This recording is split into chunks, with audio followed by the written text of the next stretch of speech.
Hi there, I'm Edward Jern. Welcome back to Lanakila. Today would be the last episode of the teams featuring the teams by Suica, a Japanese player, a best of one teams with a dual duck combinations, and also the choice of Garchoms and a assault fast stealer. Assault fast stealers. You could watch my previous episodes that it can take a single hit from the Tapu Kokos under the electric field, electric terrains. Yeah, if it's a timid variant. So my first opponent is coming from Japan. Oita is Isona or Isona, whatever it is. So my opponents have an interesting team. So it's an Incineroar, circuitries, the Kobo Oats, Gengar, the bird, and Vanilluxe. What's the name of the bird? Hawkcrow, yeah, Hawkcrows. So I would lead my own bird, no, my own duck, Garchoms, Celesteela, because it's kind of protected by the rains here. Incineroar might be a problem, but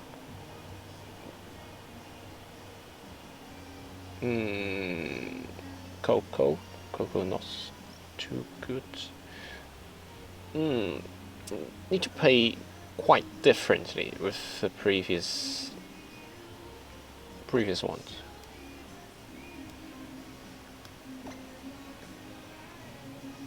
He also has assets of Tailwinds too. I've been with Coco Duxie, so need to preserve my Pelipper very carefully because I need the boost from the rains on the Golducks here. Yeah, we just see.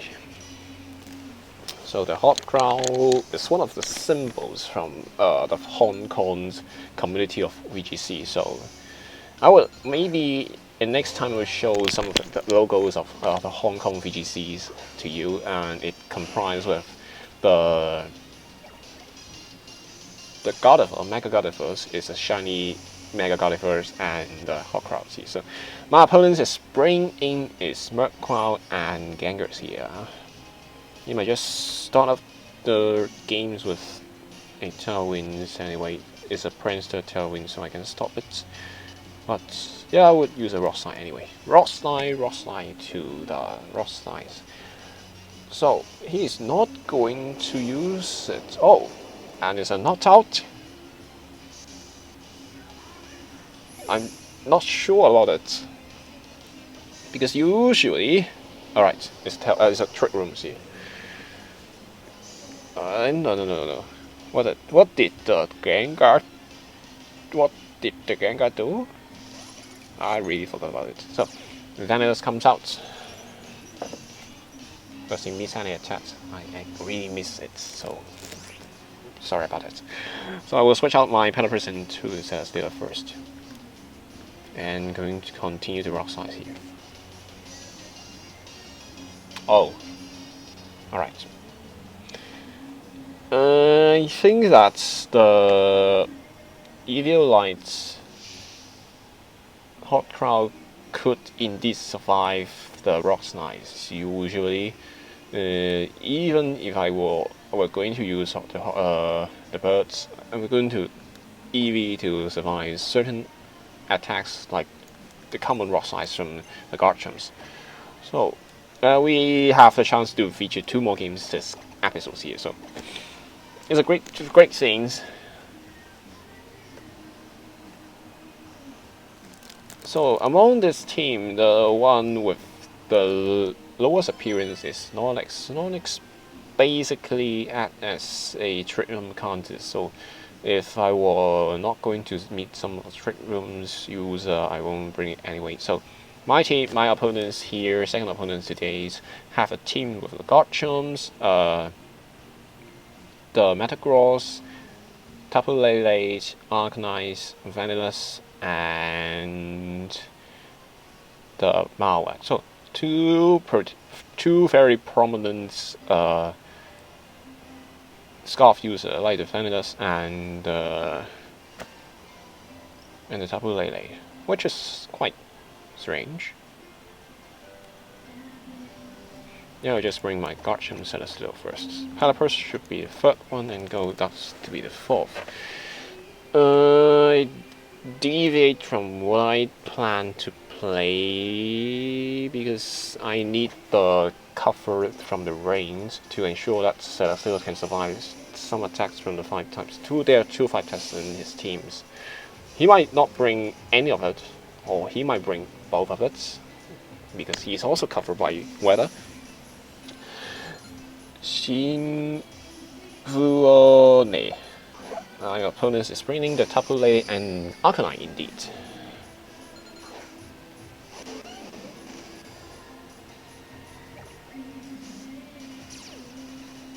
So Intimidate fires ops, which is great news. Tapu Lele is a slower one.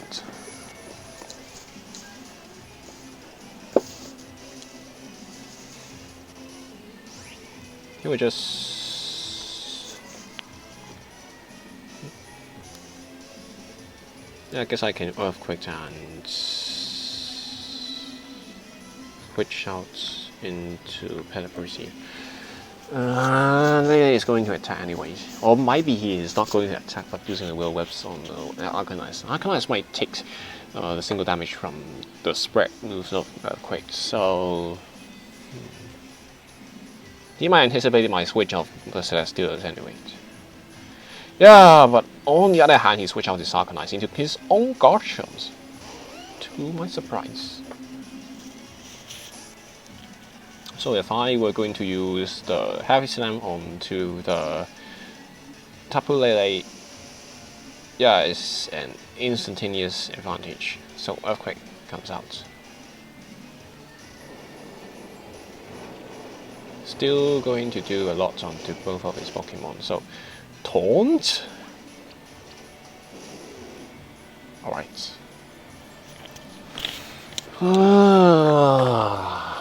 I did not anticipate that. It's quite strange indeed. Pelipper might outspeed the Lele's here. So I just going to...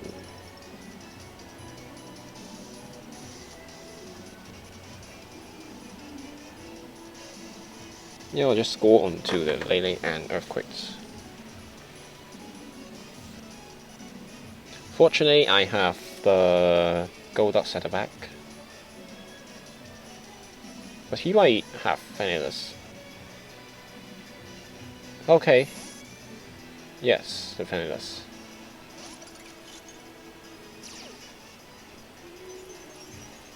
So when he's going to knock out my Pelipper this turn, I would be in big troubles. Alright, who's going out first? Alright, I goes out first. Fortunately, it's a knocked out.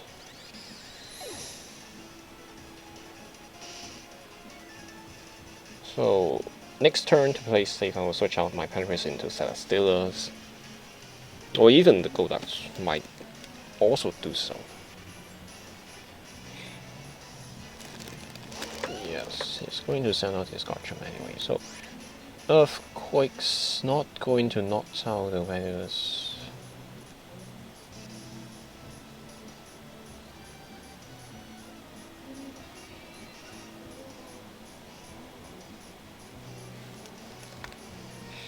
I want to preserve my Garchomps here.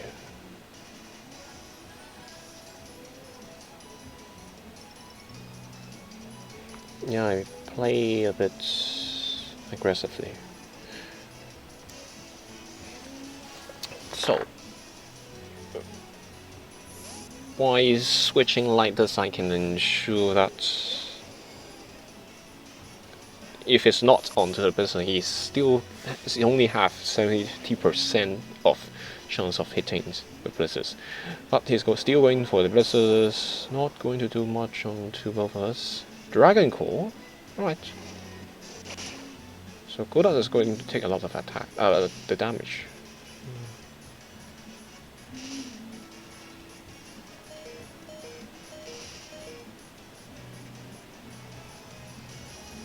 So is Vanilluxe is not that onto the blizzard.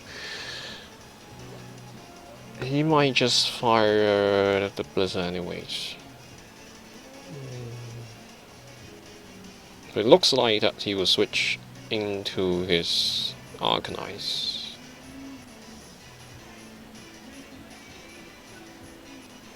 So I just put that, I'll switch out.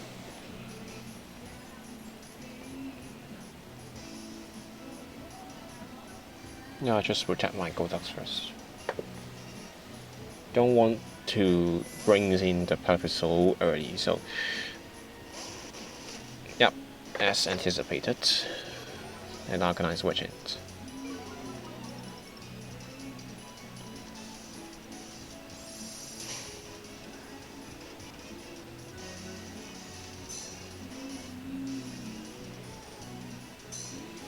So Earthquake should do a quite small amount of damage on the both of its Pokemon. Yeah, not even threatening the Garchomps here.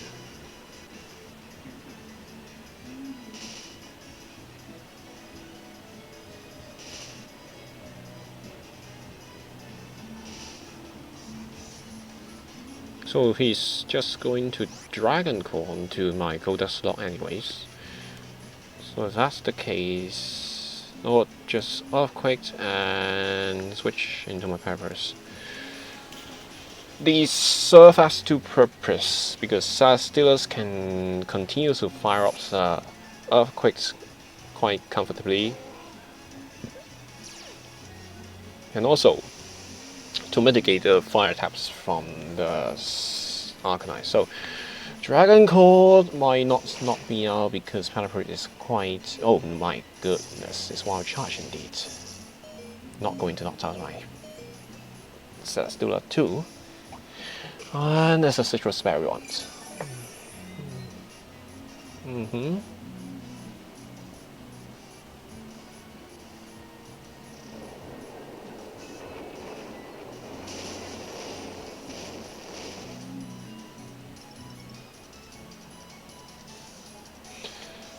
So I'm just going to sacrifice my Celesteela anyway, and so I can bring in my Garchomps. Not necessarily a Garchomps, but the yeah, whatever you named it. Golduck might be a choice next turn.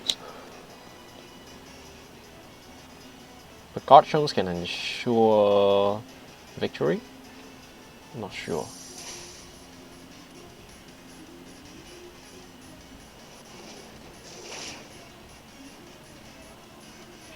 So fortunately, we do continue to see the Wild Charge, so it might be a choice band one. He have the chance to show his extreme speed. Yeah, I kind of fear his extreme speed, so Garchomps should be the better choice. So it's an Earthquake and a Tailwind. So wait, this can Suica can outspeed my Golduck's Peppers and Garchomps can outspeed his Vanilluxe next turn. But we do see the Protect here. Extreme Speed comes out. Yep, it comes out. Not going to allow. Don't allow me to use my dear.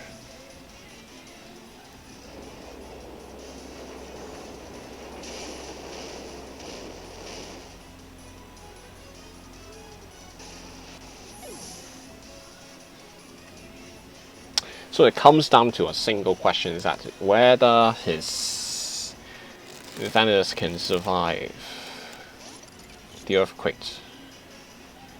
But looking at the damage is there's a half-half situation. Right, game time. Just use some time to waste. Yeah, yo.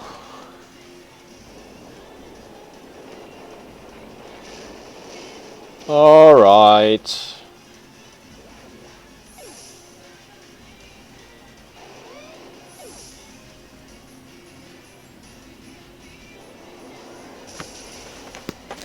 Alright.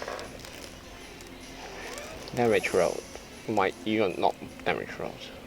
Depends on how many HP it invests. Alright.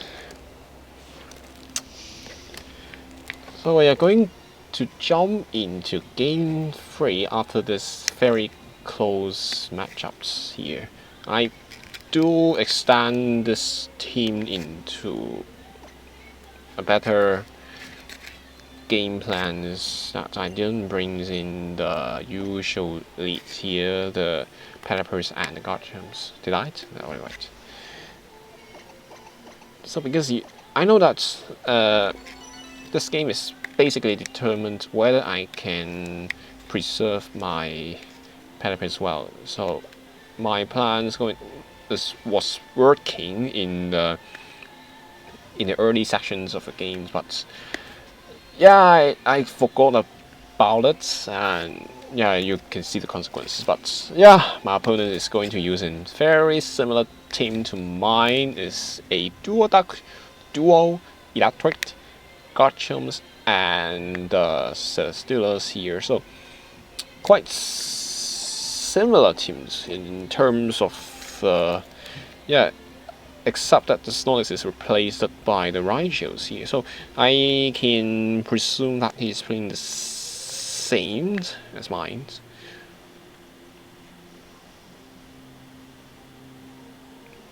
So they're still not going to work as well, as effective as it should be.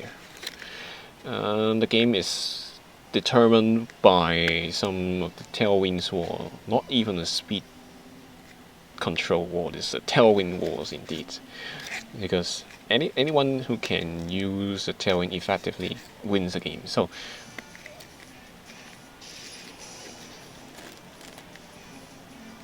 yeah, we shall see. Mirror matchup is always desperate to play, but you might see that more in the future, because the meta is going to stabilize anyway, and you're more often to see some same Pokemons as the one you're using. So my opponent is bringing the Raichus and Tapu Kokos, and I'm bringing the Godchams and Platypus. So yeah, I can just play what I have explained as some compromising plays. Just using Earthquakes and the Tailwinds here. So if he's going to double target onto the Platypus, his dual electric types would going to lose a lot. But we do see the protect on Raichu first. Alright. I'm not sure about it. He might hands on with a Focus Sash, but no! Suica Berry.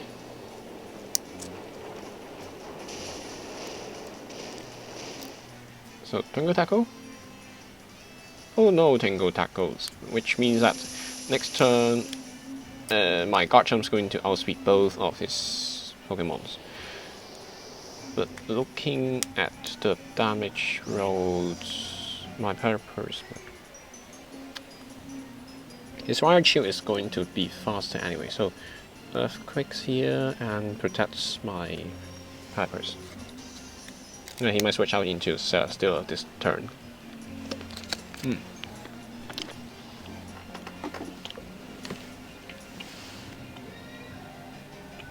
I need some sugar to replenish my energy loss for the thinking process.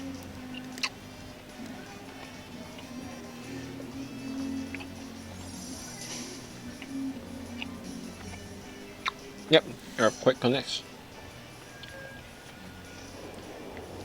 Possibly going to see a Focus Sash. No! Alright.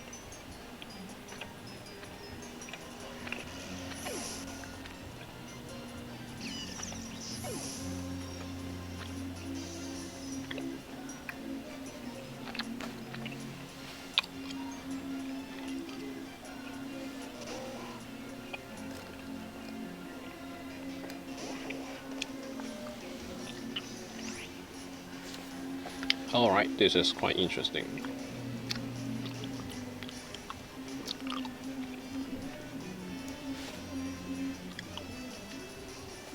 My Platypus might be outspeed by the Scoldux.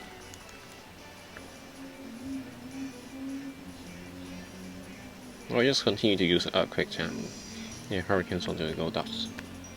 He might just protect his Golducks and Golduck's going to protect, and we shall see a Tailwind summon out.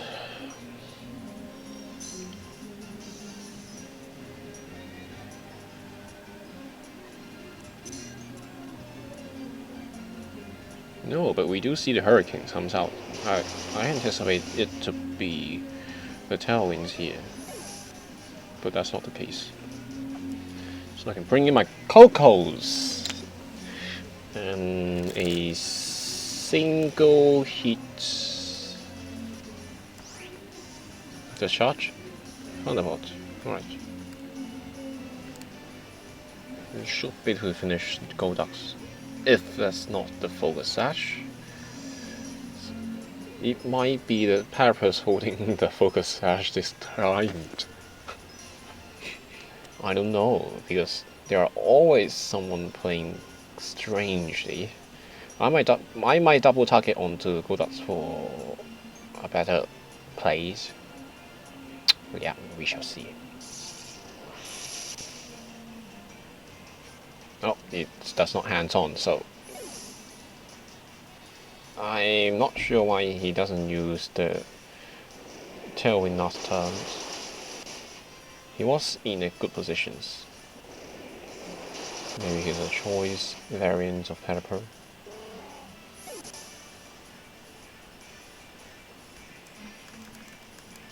Choice variant of Pelippers. It might be the case.